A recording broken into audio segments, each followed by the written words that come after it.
Vous êtes sur les ondes de Radio Poker qui vous est présenté en collaboration avec PrincePoker.com. Voici votre animateur, Fred Forget. Écoutez, aujourd'hui, je vais quand même parler d'un gros sujet. En fait, j'ai pas le choix parce que j'ai tellement de contenu à donner. J'ai pas le choix de vous donner le contenu du sujet sur 2 émissions. Ce qui faisant dire que je vais faire une première partie aujourd'hui et je vais faire une deuxième partie en revenant des fêtes parce que ceux qui le savent peut-être pas, je vais faire une pause là, en fait là, du temps des fêtes. Donc aujourd'hui, le 9 décembre, ça va être la dernière émission et je vais reprendre les activités le 7 janvier. D'ici là, il devrait y avoir certains changements au niveau de l'émission. Il y a des changements qui vont se faire. Je suis en train de travailler là-dessus et j'ai bien hâte de vous annoncer ces nouveaux changements-là parce que je pense que ça va être de bon augure et pour Radio Poker, mais surtout pour vous, chers auditeurs. Donc, j'espère que vous avez quand même passé une belle semaine de poker. J'espère que vous avez été prudents sur les routes aujourd'hui à cause de la super belle température que nous avons. Et sans plus tarder, écoutez, je vais commencer par les nouvelles qui se sont passées dans les derniers jours.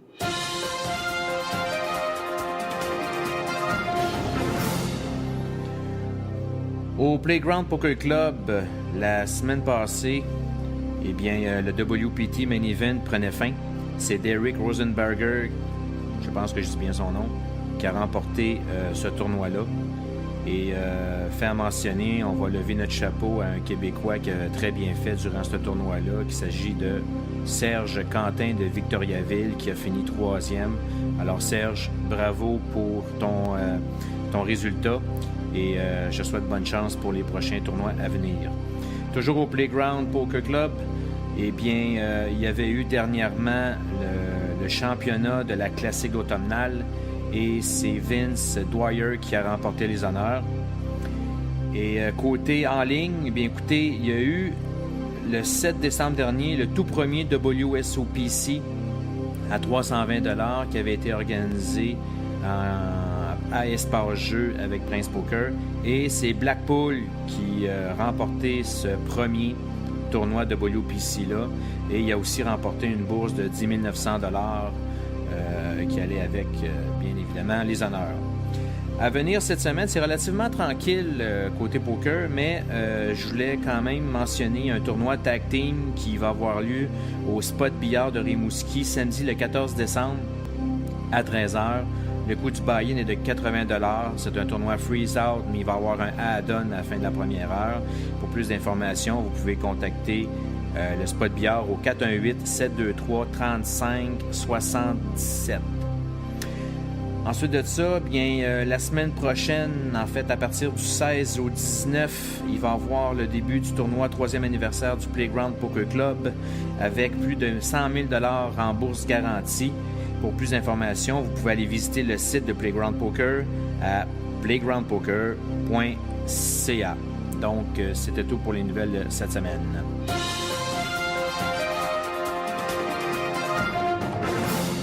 Alors, aujourd'hui, eh bien, écoutez, on va parler d'un sujet quand même important. Les 2 premières émissions, la première, j'avais parlé du bankroll ou le fonds de roulement. Ensuite de ça, la dernière émission, j'avais parlé du tilt, comment se manifeste-t-il, comment on peut le percevoir, mais surtout comment on peut le surmonter. Aujourd'hui et dans la prochaine émission, je vais vous parler de l'attitude qu'on doit avoir et face au jeu en tant que tel, proprement dit, du poker, mais aussi l'attitude qu'on doit avoir à une table de poker. Aujourd'hui, je vais parler plus de l'attitude générale sur l'approche que vous devez avoir face au poker qui vous permettra à ce moment-là de maximiser vos rendements et vos résultats lorsque vous ferez soit du cash game ou des tournois. Donc, si vous avez lu beaucoup de livres sur le poker puis que vous êtes passé maître pour savoir quelle main jouer puis quand la jouer, vous pouvez quand même finir par être un joueur perdant. Pourquoi? Parce que l'attitude va jouer un rôle très important sur les résultats que vous allez avoir. la plupart du monde, ils n'ont pas le caractère approprié pour devenir des bons joueurs de poker. Donc, l'attitude que vous avez dans votre quotidien, ben, ça porte une grande influence sur votre qualité de jeu. Par exemple, et là, je vais vous poser des questions. Ces questions-là, je les ai prises dans un livre qui s'appelle Ace on the River de Barry Greenstein, qui est un joueur professionnel. Et c'est un excellent livre. D'ailleurs, je l'ai déjà mis, j'avais fait une capsule que vous pouvez visionner sur YouTube là-dessus, sur mes tops littéraires de livres. Et Ace on the River fait partie de ces livres-là parce que Barry Greenstein fait, je trouve, une belle observation sur justement ce qu'est l'attitude à avoir face au jeu. Et dans le livre, il mentionne justement certaines observations par rapport à des questions précises que vous devez vous poser. Alors, j'ai trouvé ça pertinent, donc je vais les inclure dans l'émission, puis je vais vous les poser ces questions-là. Puis je vais vous donner aussi l'information qui vient avec chaque question pour mieux comprendre, je dirais, le pattern de la bonne attitude. Donc, la première question, je vais vous poser 12 questions, OK? Après les 12 questions, je vais vous expliquer en quoi ça consiste ou en quoi Barry Greenstein voulait en venir avec ça. Première question, lorsque vous conduisez un véhicule et que sur la route, il y a un véhicule qui vous coupe, est-ce que vous criez après le chauffeur ou vous pétez votre coche? Ça, c'est la première question.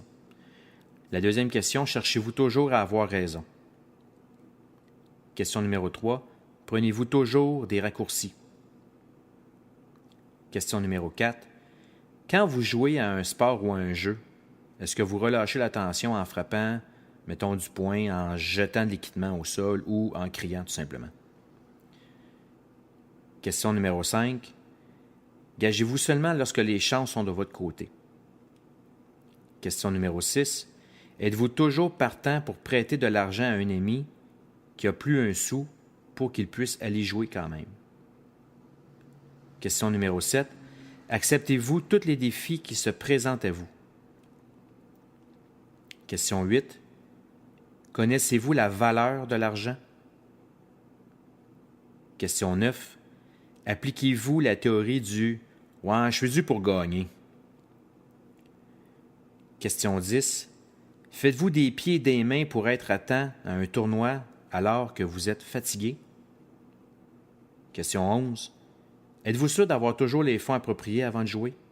On parlait du bankroll, du fonds de roulement, c'est la question qui se pose. Et la dernière question, croyez-vous que la drogue ou l'alcool peut améliorer votre jeu? Si jamais vous avez répondu oui à l'une ou l'autre de ces questions-là, vous devriez peut-être penser à faire quelques ajustements si vous aimeriez devenir un joueur professionnel. Il y a des questions qui semblaient peut-être anodines, mais après mûre réflexion, ça a un certain sens. Comme par exemple, la question numéro 1, qui était sur la conduite automobile. Si jamais il y a un véhicule qui vous coupe, est-ce que vous criez, vous pétez votre coche, ou vous engueulez le chauffeur? Non. Vous savez, des incidents comme se faire couper par une auto, ça devrait être traité comme un jeu vidéo. Contentez-vous juste de l'éviter. Comme au poker, il y a comme une erreur de dealer, des mauvais règlements, puis des mauvais jeux peuvent parfois vous faire perdre de l'argent ou un gros pot. Donc, vous devriez maîtriser vos émotions, puis aller de l'avant à ce moment-là. C'est juste un obstacle, vous devez passer par-dessus et continuer votre chemin. La question numéro 2, cherchez-vous toujours à avoir raison? Vous devriez essayer de gagner de l'argent et laisser les perdants gagner les arguments. Ça, j'ai trouvé ça pas pire comme phrase. Un joueur qui va chialer sur une table, c'est correct, il peut chialer comme il veut. Si c'est vous qui avez les jetons, il peut dire ce qu'il veut, ça ne changera rien au fait que lui il est short stack ou il a perdu quand même beaucoup d'argent. Et c'est lui qui est dans le trouble pour essayer de se refaire. Vous êtes en bonne santé, donc faites abstraction de ça et tout devrait bien aller. Si quelqu'un critique votre jeu, laissez-le parler. De toute façon, il va perdre l'énergie à se concentrer sur ce qu'il a à vous dire plutôt que se recentrer sur sa game. Puis vous savez, une personne avec peu d'ego va toujours essayer de gagner des débats.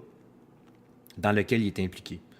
Une personne qui a confiance en soi, bien évidemment, ne va pas s'ostiner bien longtemps puis va être capable de se refocuser assez facilement. Une personne en confiance, là, ça n'a pas besoin de prouver qu'il a raison, surtout contre un opposant qui vient juste de battre. Si vous argumentez avec vos amis ou, mettons, votre bien-aimé, là, votre amoureuse, votre blonde, votre chum, puis que vous n'en démordez pas, demandez-vous pourquoi. Si vous le faites dans un contexte de compétition, vous devriez mettre votre énergie, à mon avis, à un meilleur endroit que ça. La question numéro 3, c'était « Prenez-vous toujours des raccourcis? » Vous savez, ayez toujours l'esprit reposé, c'est-à-dire ça, je le dis, avant de jouer au poker. Réglez vos enjeux là, avant d'investir dans un tournoi ou un cash game. Puis quand vous jouez, profitez du moment présent. C'est tellement plus facile de se concentrer quand vous êtes devant le maintenant, now, plutôt que lorsque vous avez la tête avec toutes les bébites que vous avez eues durant votre journée. Ça fait une grosse différence dans votre jeu. Si votre cerveau il est fortement sollicité là, avant de jouer, ben honnêtement, vous avez déjà un pied là, dans la sortie. Si vous pensez à plusieurs choses à la fois, vous jouerez là, sur l'autopilote. J'en avais déjà d'ailleurs parlé à la dernière émission. Jouer sur l'autopilote. Puis vous ne serez pas en mesure de capter l'information que les autres joueurs vous donnent sans cesse à votre table. L'information, là, il n'y a pas un temps idéal sur la table. Quand est-ce qu'il y a de l'information qui va se donner? C'est tout le temps. C'est non-stop. C'est à partir du moment où vous êtes assis et que les premières cartes sont tombées. Même que j'avais fait une petite parenthèse à la dernière émission, j'avais même dit que les informations qui circulent commencent même avant que le tournoi commence. Mais ça, on en reparlera dans un autre sujet, dans une autre émission éventuellement. La question numéro 4. Quand vous jouez à un sport, est-ce que vous êtes du genre à crier, à lancer de l'équipement ou à frapper, mettons, du poing et tout ça? Vous savez, lancer, mettons, un bâton, frapper une balle ou crier, ça, c'est des pertes d'énergie qui sont, à mon avis, inutiles. Quand vous êtes compétiteur sérieux, là, ben, vous devriez toujours penser à vous améliorer. Puis parmi les plus grands compétiteurs qu'on connaît à travers le monde, il y en a qui sont très faciles et vous allez comprendre ce que je veux dire par là. Il y a Tiger Woods, il y a Rafael Nadal, il y a Sidney Crosby. Mais ça, c'est juste des exemples. Mais vous savez, ces gens-là, au lieu de perdre leur temps sur l'argumentation ou le défoulement, ils se disent tout le temps, « OK, ce que j'ai fait, c'est-tu correct? Sinon, qu'est-ce que je peux faire pour m'améliorer? » Au poker, vous savez, c'est la même chose. « Ouais, j'ai joué telle main. J'aurais dû faire mieux. Oui. Comment? En faisant telle affaire. » Toujours vous remettre en question. La question numéro 5, c'était quand vous gagez, est-ce que vous gagez seulement quand les chances sont de votre côté? Si vous êtes trop conservateur, c'est drôle à dire, mais les gens ne seront pas tentés à faire des affaires avec vous. Ils sont plus tentés à faire des affaires avec vous si, mettons, vous prenez un certain nombre de risques qui leur donneraient plus de latitude. Question numéro 6. Êtes-vous toujours partant pour prêter de l'argent à quelqu'un qui n'en a plus pour qu'il puisse être capable de jouer? Vous savez, prêtez pas de l'argent à quelqu'un qui ne pourrait pas faire le retour de l'ascenseur. Ce que je veux dire, c'est que si vous connaissez une personne qui est endettée, qui vient vous voir, « Ah, j'ai besoin d'argent, mettons, il y a une session cash game, puis tu me passes 100$ ou 200$, puis je vais aller faire la session. » Mais vous savez que ce joueur-là, c'est un joueur de nature qui est perdant ou que les chances de vous rembourser sont archi minimes. Bien, prêtez-lui pas de l'argent si vous savez en retour que si vous devriez lui demander de l'argent, vous aviez à lui demander de l'argent, bien, il vous dirait non, tout simplement, parce qu'il n'y a pas les fonds pour le faire. Alors, ça l'évite à ce moment-là un problème. La question numéro 7. Acceptez-vous tous les défis qui se présentent à vous? Vous savez, la fameuse phrase, là, je prends la fameuse scène classique là, dans Back to the Future où ce que Michael J. Fox, il se fait dire « Il est une mauviette! » Et là, Michael J. Fox dit « Personne ne me traite de mauviette. » Et là, il recule devant rien puis il va à fond. Ben, c'est à peu près ça que la question veut dire. Puis, vous savez, vous n'avez pas besoin d'être de tous les combats au poker. Choisissez seulement ceux qui vous conviennent le mieux. Il y a des joueurs à une table où vous vous sentez plus à l'aise de jouer contre. Concentrez votre énergie sur ces joueurs-là. Ça va vous faciliter le gain de jetons. Et ça va vous permettre aussi peut-être d'éviter des joueurs auxquels vous êtes moins à l'aise à jouer, alors que d'autres joueurs s'occupent de les éliminer. Si vous vous retrouvez à une table finale avec des joueurs, mettons il y a 3-4 joueurs, parce que vous savez que ça va être dur, parce que pour une raison que vous ignorez, là, vous n'êtes pas capable d'avoir le dessus, de les comprendre, puis tout ça, là c'est une autre paire de manches. Mais là vous êtes rendu à la table finale, donc c'est déjà là une grosse étape de fête. Vous savez, vous n'êtes pas obligé de prouver à vous-même que vous êtes un bon joueur. Si vous le savez que vous êtes bon, tout simplement. Vous n'avez pas besoin de vous le confirmer puis de vous le prouver à vous-même. Tout ce que vous avez besoin, c'est de jouer avec des joueurs qui jouent moins bien que vous. C'est con à dire, mais c'est ça. Quand vous voyez qu'il y a des joueurs qui est peu expérimenté à une table, allez vers ce joueur-là plutôt qu'un joueur qui est excessivement expérimenté ou vous pensez que ce joueur-là a plus d'expérience de vous dans le jeu. C'est sûr que moi, j'ai toujours dit, la meilleure façon de s'améliorer au poker, c'est de jouer contre des joueurs soit du même niveau ou un niveau supérieur. Mais quand on fait, exemple, soit du cash game ou un tournoi qui a énormément de joueurs. Quand je dis énormément, là, c'est genre 30, 40, 60, 100 joueurs. Vous savez que la route est longue pour se rendre à la table finale. Concentrez-vous sur les plus faibles avant de vous attaquer aux plus forts. La question numéro 8. Connaissez-vous la valeur de l'argent? Honnêtement, la connaissez-vous, cette valeur-là? Parce qu'être soucieux de l'argent peut être un aspect négatif pour jouer au poker. Moi, j'ai jamais entendu dire quelqu'un qui dit « Ah, lui, il est prêt à bluffer là, jusqu'au dernier chip de son stack. » Mais il paraît que ce gars-là, c'est un consommateur averti. Honnêtement, moi, j'ai jamais entendu ça. Et je pense pas que ça existe non plus.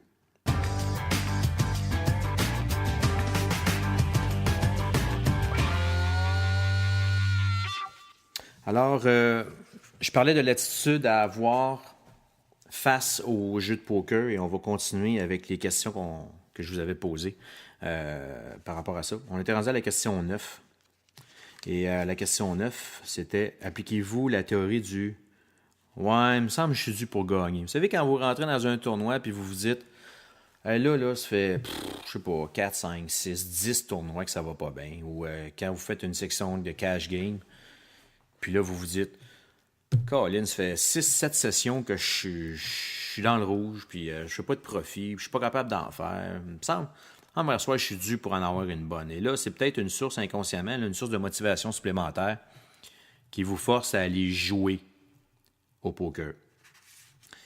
Eh bien, vous savez, si vous perdez continuellement, là, vous devriez peut-être changer votre jeu. Ou de vous ajuster. Sinon, prenez un petit congé là, pendant quelques temps pour éclaircir votre esprit, puis pensez à autre chose, parce que ça peut être un cercle vicieux. Quand vous êtes dans une mauvaise passe, à un moment donné, vous pensez juste à ça. Et ce qui fait que ça vient accaparant, ça vient envahir trop vos pensées. Et là, vous tombez dans un tourbillon là, qui est pas propice, mettons, à améliorer votre résultat. Jouez pas en vous disant que la chance va bientôt être de votre côté. Chaque tournoi ou chaque cash game que vous faites, c'est une nouvelle session. Je pense que la chance, bien évidemment, a quelque chose à voir avec le poker parce qu'on ne se le cachera pas, le poker, c'est un jeu de cartes. Alors, si les bonnes cartes arrivent à temps, au bon moment, à la bonne main, tant mieux. Puis il faut le prendre dans ce temps-là. J'essaie d'analyser, en fait, toutes les mains que j'ai jouées avant celle qui me fait sortir. Parce que vous savez, on peut dire « Ah, j'ai pas été chanceux cette main-là. » Mais s'il y a des décisions qu'on avait prises ou que vous auriez prises, là, plusieurs mains, peut-être que la main qui vous a sorti, si vous aviez eu plus de jetons, vous seriez peut-être encore là et vous auriez peut-être pu aller plus loin dans le tournoi. C'est sûr qu'on n'est pas chanceux, mais ça fait partie de la game de toute façon, la chance. Alors, vous devez l'accepter ou non.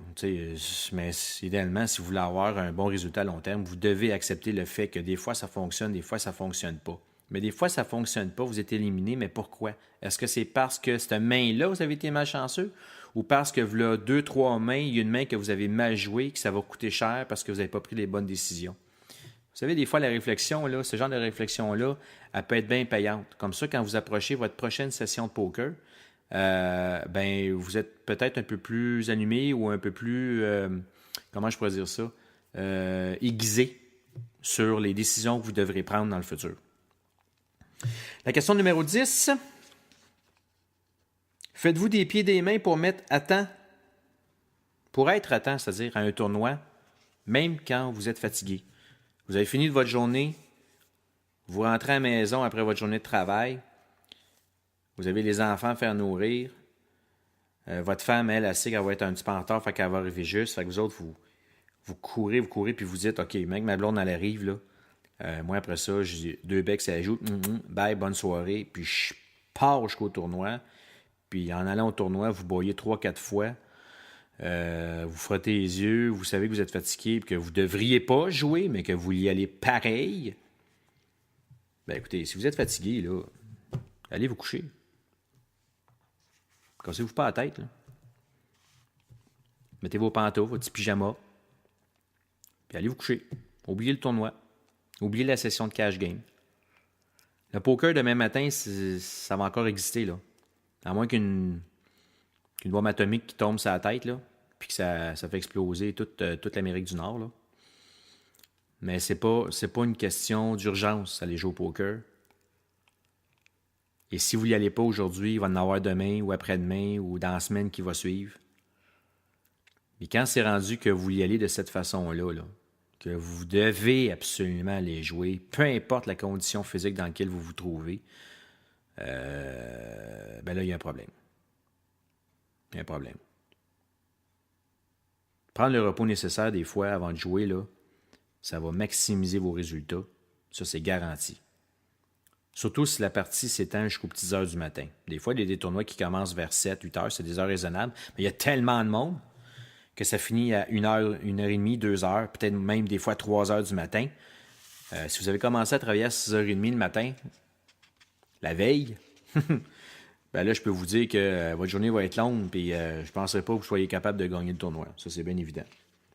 Question numéro 11. Êtes-vous sûr d'avoir toujours le fonds approprié avant de jouer? Vous parlez du bankroll. Ah, le fameux bankroll. Ça, j'en parle là, tout le temps. Mais c'est ça pareil. Le portefeuille va dicter le type de jeu que vous allez jouer à votre session de poker. Si vous payez un tournoi ou une session de cash game, puis vous êtes dans le trou, ben vous allez penser comme un gars qui est dans le trou. C'est pas compliqué. Il n'y a rien de mal à participer à un tournoi là, qui pourrait vous rapporter énormément d'argent. En fait, plus que ce que vous pourriez perdre. Ça, c'est bien évident. Mais si c'est le cas, allez-y. Mais jouez pas de façon conservatrice. Puis essayez pas trop d'être prévisible parce que vous êtes short financièrement. Vous savez ce que je veux dire? Essayez de jouer votre jeu. La marque de commerce qui fait en sorte que vous avez eu du succès, bien, continuez à jouer le jeu qui valorise votre marque de commerce qui fait en sorte que vous avez eu du succès. Vous pourriez sortir vite, mais un gros gain pourrait vous amener à la victoire. Ça, c'est bien évidemment, et vous remettre sur la bonne track. Question 12, qui était la dernière. La question 12, c'était « Croyez-vous que la drogue ou l'alcool peut améliorer votre jeu? » Il y en a sûrement qui l'ont déjà entendu, celle-là, à une table. « Ah, moi, j'ai un petit verre, là. Un petit verre, moi, je suis en business. Ça m'allume. » Ben non, ça n'allume pas. L'alcool, ça n'allumera jamais. La drogue, ça va allumer encore moins. Et là, j'ai un petit fait cocasse à vous raconter par rapport à ça. Parce qu'il y a certains joueurs qui pensent qu'ils peuvent jouer mieux avec un peu d'alcool là, derrière le collet. Mais généralement, il y a perte de contrôle, surtout lorsque le joueur se met à perdre. Là, ça dégénère. Mais j'ai une petite anecdote à vous conter par rapport à ça. J'ai lu un livre qui s'appelle Check Raise the Devil, with the Devil, quelque chose de genre. Un livre qui a été écrit par Mike Madessar. D'ailleurs, sur la page Facebook de Radio Poker, j'ai mis un petit clip aujourd'hui concernant le slow rolling. Seul, je l'ai mis parce que ça fait partie des attitudes qui peuvent avoir une influence directe sur une table. Et Mike Madessar avait écrit dans son livre à un moment donné qu'il avait commencé à flirter avec du crystal meth. Ceux qui ne savent pas c'est quoi le crystal meth, c'est une drogue super dure qui est pire que la cocaïne. Et il avait trouvé quelqu'un à un moment donné dans un party, un classique, là. C'est situation classique. Mike Madessar s'en va dans un party, un get-together avec du monde qui sont impliqués de différents milieux, tout ça. Et il rencontre un gars qui vend du crystal meth. Fait que le gars, il dit écoute, j'ai du crystal meth, ça tente-tu d'essayer ça? Puis tout, non. Mike, il dit on va l'essayer, rien à perdre.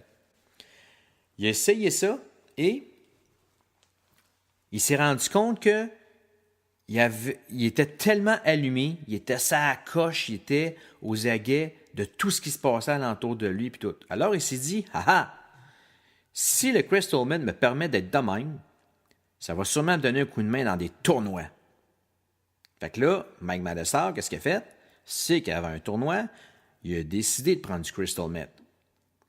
Ça a super bien été. Il était sa coche pendant tout le tournoi. Il avait ramassé énormément de jetons. Il était en bonne position, patati patata. Et à un moment donné, il se retrouve dans un tournoi majeur. Un tournoi majeur, en fait, un tournoi télévisé. Et il s'est rendu sur la table finale. Et là, il est sur le crystal meth, OK? Je tiens à le mentionner, là. Il est sur le crystal meth, il est sur la table finale, ça va bien, il y a un des chip leads, puis tout ça, puis il est sur la coche, il est allumé tout. La pause arrive. Donc, les joueurs, bien évidemment, ils peuvent faire ce qu'ils veulent pendant la pause. Fait que Mike Madessar, il se lève. Puis il va voir son chum qui a vendu du crystal meth. Puis il s'en va dans sa chambre d'hôtel. Puis là, il dit hey, tabarouette, mon gars, crystal meth, ça m'allume, c'est hot, je suis en feu, je vais gagner ce tournoi-là, c'est sûr. C'est malade ce que ça me fait comme effet. Puis en beurre épais, là. Au moment où la pause se termine, Mike Madessar redescend au casino et dans l'allée qui mène à la table finale, il se rend compte qu'il y a encore le micro de télévision accroché après lui, puis que l'émetteur est à on. Et là, quand il est arrivé à la table finale, je peux vous dire qu'il a pogné son air parce que là, il s'est rendu compte que tout le monde dans l'équipe de diffusion avait entendu ce qu'il a dit et que tout le monde le regardait avec un drôle d'air une fois qu'il s'était assis à la table. Donc, c'est pour vous dire, ça a bien été ce tournoi-là pour lui, mais la descente aux enfers, il y a eu un creux, bien évidemment. À un moment donné, il s'est mis à perdre et tout ça. Et comme c'était pas assez, bien, finalement, il a été accusé de possession de drogue. Et vous savez, aux États-Unis, ils sont pas vraiment tendres avec les gens qui flirtent avec la drogue, surtout de la drogue dure comme le crystal meth. Et à preuve, c'est que je pense, et là, j'essaie de me rappeler de mémoire, là, je pense que c'est en 96, si je ne me trompe pas, Mike Madessar s'était retrouvé, c'est en 96 ou 98, il s'est retrouvé à une table finale. Et à un moment donné, il a été éliminé. Puis quand il a été éliminé, ça n'a pas pris 2 secondes, il s'est levé de la table, et là, il s'est mis à pleurer. Vraiment, là. À pleurer à chaudes larmes. Et moi, quand j'avais vu cette séquence-là, je me demandais pourquoi il pleurait tant, parce que, tu sais, bon, c'est sûr qu'il aurait probablement aimé avoir la première position, gagner la bourse au gagnant, avoir le bracelet, peu importe, mais je veux dire, un joueur pleurer à ce point-là pour un bracelet, et dans le livre, il explique pourquoi il pleurait tant que ça à ce tournoi-là. C'est parce que, vu qu'il avait été arrêté pour le crystal meth, qui avait été porté et jugé en cour, reconnu coupable d'une sentence et tout ça. Il avait été reconnu coupable de passer 6 mois de prison. Et il avait réussi à dealer ou à avoir une entente avec le juge pour qu'il puisse commencer sa sentence une fois que ce tournoi-là se terminait. Donc, la raison pourquoi que Mike Madessar s'est mis à pleurer après le tournoi, c'est parce qu'il savait qu'à partir de maintenant, en sortant du casino, la seule direction qu'elle allait prendre, c'est la prison pendant les 6 prochains mois. Donc, ça, c'est... Et là, je ferme la parenthèse. Vous savez, des fois, l'alcool, surtout la drogue, peut amener loin. Mais prenez pas pour acquis. Là, si vous pensez 2 secondes que l'alcool peut vous aider à mieux jouer ou que la drogue peut vous aider à mieux jouer, c'est faux, c'est une illusion. Ça peut être bon la première fois, la deuxième, mais c'est sûr que la troisième, la quatrième, il peut avoir quand même une chute assez brutale. Donc, écoutez, c'est pas mal tout pour là. Et là, je suis désolé, sincèrement, pour le bug technique qu'on a eu en début d'émission. J'ai eu des problèmes à me connecter, en fait, à pouvoir mettre sur le web là, l'émission. Et j'ai fait des pieds et des mains pour que ça fonctionne. Donc, merci à ceux qui m'ont écouté. Je vais parler éventuellement du comportement à avoir à une table de poker. Et ça va être la prochaine émission qui va être le 7 janvier. Vous savez, si vous avez des questions, des commentaires, si vous aimeriez m'écrire pour quoi que ce soit, en autant que c'est constructif. Moi, là, toutes les critiques constructives, je les prends et je les mets dans ma petite poche de sagesse. Et j'essaie de faire de mon mieux à ce moment-là pour vous donner une émission de qualité. C'est bien évidemment. Donc, n'hésitez pas à m'écrire. Il y a plusieurs façons de me rejoindre. Vous pouvez écrire sur, à radiopoker@live.ca. Vous pouvez écrire aussi sur la page de Radio Poker, la page Facebook. Vous pouvez écrire là. Si jamais vous n'êtes pas membre de la page Facebook, faites une demande. Ou si vous connaissez des gens qui seraient peut-être intéressés à savoir ce qui se passe, vous pouvez aussi vous-même les inclure comme membres au groupe. Gênez-vous pas. Le groupe est là pour ça. Et vous pouvez aussi écrire sur Prince Poker. Il y a un article qui avait été fait. Il y a comme un genre de forum qui a été fait pour Radio Poker. Alors, vous pouvez écrire et faire part de vos commentaires aussi de cette façon-là. Donc, écoutez, je vais prendre une pause jusqu'au retour du temps des fêtes.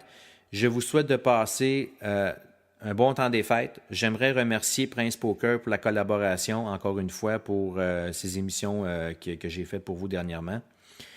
Et on se revoit le 7 janvier. Donc, soyez prudents, surtout sur les routes et dans les assiettes, parce qu'abuser des bonnes affaires, des fois, c'est pas toujours bon. Et bon poker, tout le monde.